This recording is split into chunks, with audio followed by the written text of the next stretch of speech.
Hello friends, welcome to PhD class. आज हम लोग क्लास 9 का इम्प्रूवमेंट इन फूड रिसोर्स का थर्ड टॉपिक यानी क्रॉप प्रोटेक्शन एंड मैनेजमेंट करने वाले हैं। ठीक है, अभी तक हम लोगों ने क्या क्या पढ़ लिया? हम लोगों ने इरिगेशन सिस्टम पढ़ लिया था, फर्टिलाइजर मैन्यूअर्स पढ़ लिए थे। ठीक है, तो ये सारे के सारे हमारे टॉपिक कंप्लीट हो चुके हैं। अब हम लोग इसका लास्ट टॉपिक यानी क्रॉप प्रोटेक्शन एंड मैनेजमेंट करने वाले हैं। ठीक है, क्रॉप प्रोटेक्शन होता क्या है? ठीक है, it is a management strategy that includes methods of minimise infestation cause by weeds, pest and insect. ठीक है, और अगर ये चीजें हम कंट्रोल कर लें तो क्या होगा? इसके हम we can get the maximum yield, है ना। तो चलिए फटाफट क्रॉप प्रोटेक्शन करते हैं। Crop protection, when the crop in the field it need protection against weeds, insects, pest and other diseases. अब कौन कौन से मेथड हम यूज करते हैं वो हम लोग देख लेते हैं। पेस्ट, अब दो चीजें हैं। एक पहला पॉइंट आ जाता है पेस्ट कंट्रोल ड्यूरिंग ग्रोथ, और फिर स्टोरेज ऑफ ग्रेन्स। दो चीजें है ना। तो पहले हम पेस्ट कंट्रोल ड्यूरिंग ग्रोथ करते हैं। Pest is any destructive organism which can destroy और harms our crop products obtain from them. अब कौन कौन से इसमें क्या क्या आ जाएगा? सबसे पहला है weed. Weeds are unwanted plants in the cultivated field like xanthium, paranthemum and Cybernus rotundus। ठीक है, ये जो है वो वीड्स होती हैं जो हमारे क्रॉप के साथ में ग्रोन करती हैं। कौन कौन से? xanthium और paranthemum, दो याद रखो। ठीक है, they complete the desire crop for food. They compete मतलब ये कंपटीशन करती है, यानी कि जो न्यूट्रिएंट जरूरी है हमारी जो कल्टिवेटेड क्रॉप्स के लिए, वही इनको भी चाहिए। तो they compete the desire crops for food, space and light, है ना। Therefore desire crops get less nutrients. इससे क्या होता है कि जो डिजायर क्रॉप है उसको लेस न्यूट्रिएंट्स मिलेगा और इसका एडवर्स इफेक्ट आएगा हमारी क्रॉप पे, है ना। क्रॉप की यील्ड कम हो जाएगी ना। तो इस सिचुएशन में क्या होता है, हमको वीडीसाइड वगैरह यूज करने होते हैं, मैं आगे बताऊंगी। फिर आ जाता है इंसेक्ट। पहला तो हम वीड से निपटेंगे यानी अनवांटेड प्लांट से निपटेंगे। दूसरा हम क्या करेंगे, हमारे पास में इंसेक्ट आ जाते हैं। अब insect can harm a plant following, they can cut root, stem and leaves of plants. वो क्या करते हैं कि इनके रूट्स पे या स्टेम पे या लीव्स पे आ जाएंगे और उसको कुतर कुतर के खाते रहेंगे। ठीक है, they can get into fruits, flowers and steam of plants, destroying them. ठीक है, they can suck food and water from plant body. तो इस तरीके से हमारी फसल को ये डिस्ट्रॉय कर देते हैं इंसेक्ट्स। Got it. फिर आ जाता है पैथोजेंस में आपको पता है कि माइक्रो ऑर्गेनिजम्स आपने क्लास 8th में पढ़ा था। क्या पढ़ा था? माइक्रो ऑर्गेनिजम्स में आ जाता था आपका बैक्टीरिया, है ना, फंजाई, और तीसरा क्या था? वायरसेस।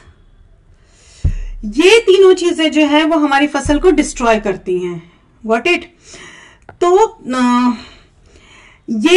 इनको क्या बोलेंगे? Pathogens. Disease causing organisms are known as pathogens, है ना।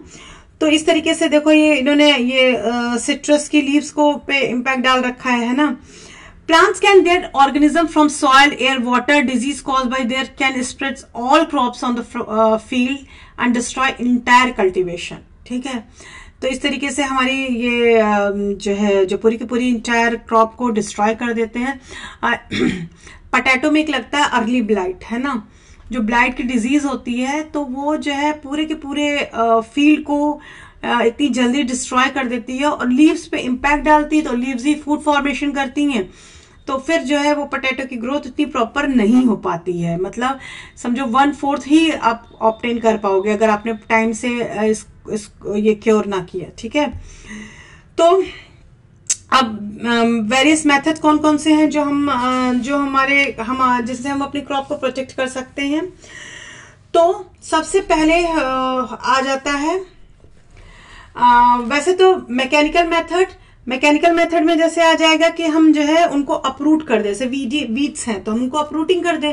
भाई आपने देखा ना कि किसान जो है खेत में बैठ करके छोटे छोटे से जो प्लांट्स हैं, अनवांटेड प्लांट्स को निकाल के फेंक रहा होता है, तो इसको बोलेंगे मैकेनिकल मेथड, जिसमें हम अपरूटिंग करते हैं। ठीक है, एक होता है प्रिवेंटिव मेथड। इसमें क्या होता है, proper seeds, bed preparation, timely sowing of crops, intercropping and cropping rotation से हम जो है इसको प्रिवेंट कर सकते हैं, इनकी ग्रोथ को प्रिवेंट कर सकते हैं। ठीक है, केमिकल मेथड में आ जाएगा, वीडीसाइड्स वगैरह का यूज करके हम इनको कंट्रोल में ला सकते हैं। अब killing pest, various type of pesticides are spread to plants and plants to kill different pest. These are toxic chemicals. इसमें जो हर्बिसाइड्स होता है वो किल करता है वीड्स को। ठीक है, हर्ब्स को, हर्ब और प्लस साइड्स, तो हर्ब को जो किल कर रहा है वो है वीड्स। सेकेंड इंसेक्टिसाइड जो इंसेक्ट्स को किल करेगा, और लास्ट में फंगीसाइड जो किसको किल करेगा, फंजाई को किल करेगा। क्लियर है इतना? कोई डाउट यहां तक होगा तो कमेंट सेक्शन पूछना।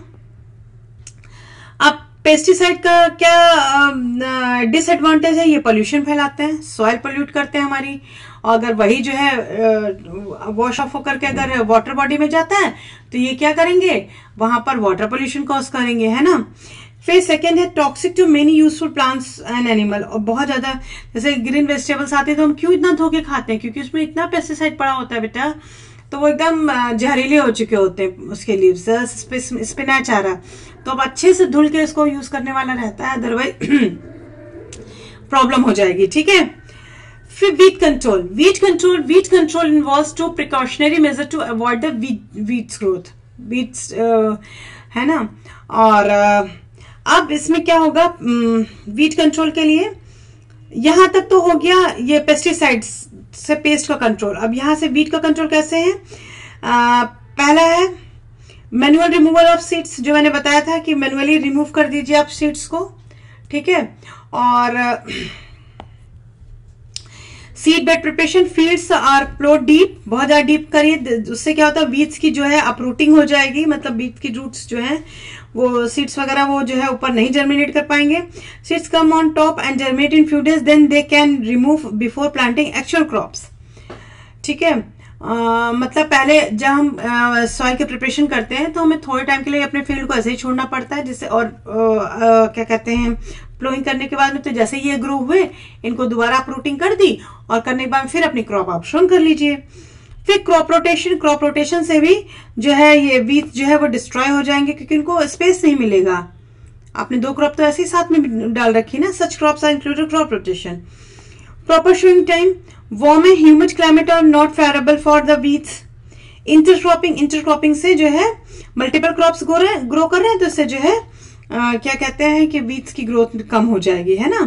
क्रॉप रोटेशन में क्या होता है कि एक क्रॉप शोन करी फिर दूसरी क्रॉप शोन करी, तो उससे क्या होता है कि ये जो है इसमें जो वीड्स जो है वो डिस्ट्रॉय हो चुके होते हैं, सम क्रॉप डिस्ट्रॉय वीड्स इन फील्ड। ठीक है, फिर आ जाता है, तो यहां तक आपको समझ में आ गया। अब आप आ जाते हैं कि जो है किस तरीके से स्टोर का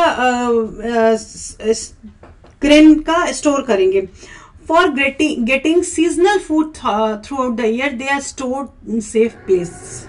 ठीक है, but during store of grains they can destroy the waste by various means. अब पहले बायोटिक प्रॉब्लम्स क्या क्या हैं। Due to living organism like insect, birds, mites, bacteria, fungi, ये बायोटिक प्रॉब्लम्स हैं, यानी कि ये जो है क्रॉप पे इंपैक्ट डालेंगी। दूसरा abiotic crops, abiotic problem due to non living factor, जैसे मॉइस्चर है, इनएप्रोप्रिएट टेम्परेचर है, उससे क्या होता है कि हमारे क्रॉप पे इंपैक्ट आता है। ठीक है, तो जैसे कि मॉइस्चर लग गया, जैसे आपने वीट का ग्रेन रखा और उसमें मॉइस्चर लग गया, तो क्या होगा, फंगस, मॉइस्चर आएगा तो फंगस आ जाएगी और उससे आपके पूरे ग्रेन्स बर्बाद हो जाएंगे। कभी कभी क्या होता है, ग्रेनरी में कितने जो ये गैनी बैग्स रखे रहते हैं, इनमें क्या होता है कि जो है ये मॉइस्चर गेन कर लेते हैं, मॉइस्चर गेन करके अगर ये इनमें जर्मिनेशन हो गया तो फिर आपके खाने लायक नहीं रहेंगे। ठीक है, this factor affect the quality of degradation, loss in weight, change in colour and loss of germinability. ठीक है, अब क्या होता है इसमें,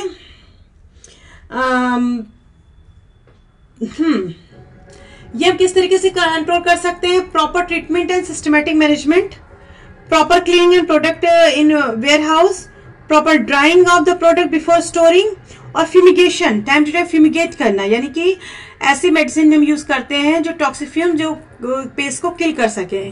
ठीक है, ये आ गया। अब आ गया ऑर्गेनिक फार्मिंग क्या होती है। ऑर्गेनिक फार्मिंग आजकल नाम बहुत सुन रहे होंगे आप, अगर ऑनलाइन भी सर्च करिए कि अगर आपको ऑनियन लेना है, ठीक है, तो ऑनियन एक 50 रुपीज केजी होगा जो नॉर्मल होगा, और जो ऑर्गेनिक जो प्रोडक्ट होगा वो 150 रुपीज केजी होगा, 100 रुपीज महंगा होगा, इसलिए क्योंकि वो उसमें फर्टिलाइजर नहीं यूज करते हैं। Use of fertiliser pesticide has their own disadvantage, they can cause pollution, damage soil fertility and long run. Grains, fruits, vegetable obtained may contain harmful chemicals in small amount. So organic farming is a farming system with there no or very little use of chemical like fertilizer and pesticides. ठीक है, हम उसमें chemicals का नहीं use करते हैं, ज्यादातर manure और ऑर्गेनिक सब्सटेंस से हम उसको ग्रो कराते हैं। ठीक है, अब ऑर्गेनिक फार्मिंग होती क्या है? पहले हमने यूज किया मैन्योर का, फिर बायो फर्टिलाइजर यूज किया, जैसे ब्लू ग्रीन एल्गा उगा दी, they fix the nitrogen atmosphere fixation. तो इससे हम क्या होता है, हमें एनपीके यूज नहीं करनी पड़ती है खाद को, यानी कि फर्टिलाइजर को। और some micro organism can also kill pest, they are intentionally put in the soil and kill pest, they act as a bio fertiliser. Bio pesticide, neem और टर्मरिक जो है वो पेस्ट को क्या करते हैं, डिस्ट्रॉय करते हैं। वीड और pest control system are use so that use of pesticide is not required. Use different cropping pattern like mix cropping, intercropping, crop rotation जो है वो हमारे ऑर्गेनिक फार्मिंग में हेल्प करेगा। ठीक है, एक आया था वाटरशेड रह गया था। वाटरशेड क्या होता है? एवरी बॉडी ऑफ वाटर, जैसे रिवर है, लेक है, पॉन्ड्स है, स्ट्रीम है, सीरीज है, has a watershed. They watershed the area the land drain or shed water into specific receiving water bodies such as lake or river. As a rain water is melted snow run downhills and in the watershed, it collects and transports sediment and other materials and deposits them into the receiving water body. ठीक है, तो इसको बोलेंगे watershed। ठीक है, अब ये watershed का मैनेजमेंट क्या होता है ये हम लोग नेक्स्ट क्लास में पढ़ेंगे, फिर हम शुरू करेंगे एनिमल हस्बेंड्री। ओके बेटा, चलिए टिल देन बाय बाय, फिर हम लोग नेक्स्ट क्लास में मिलते हैं। Thank you.